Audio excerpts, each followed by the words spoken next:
s minus t equal to 3 square, ये one पहला समीकरण बन गया, और s upon 3 plus t upon 2 equal to 6 ये दूसरा इक्वेशन बन गया।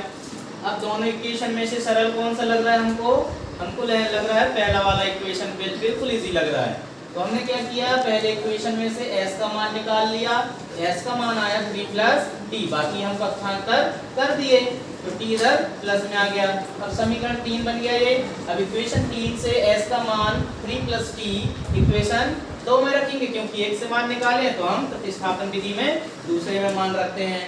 अब क्या हो जाता है, हमने दूसरे में मान रख दिया, तो यहाँ पे क्या था, यहाँ पे था s, तो यहाँ पे 3 plus t upon 3 plus t upon 2 पहले से ही था इक्वल टू 6।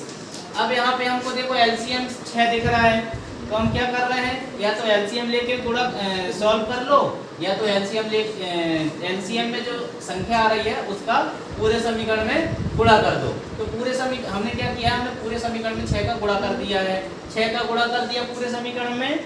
अब इसके बाद देखो इस 6 का गुणा इस 3 में भी होगा और इस t में भी होगा। उसके पहले हमारे पास अपॉन में कौन है, 3, तो 3 से हमने इसको 2 बार डिवाइड कर दिया। फिर यहाँ पे t 2 है, तो 2 को हमने क्या किया, 6 से भाग दिया, ठीक है, तो कितने बार गया, 3 बार, और यहाँ पे 6 का गुणा किया तो 36, और यहाँ पे 3 का पहाड़ा पढ़ते हैं 2 बार तो 6 आता है।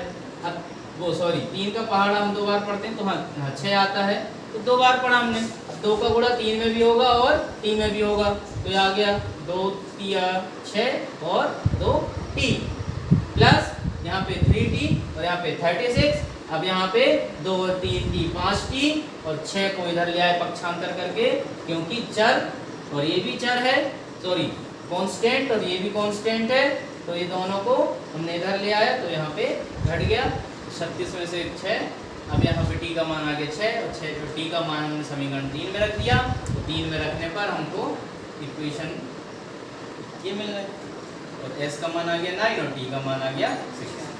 ठीक।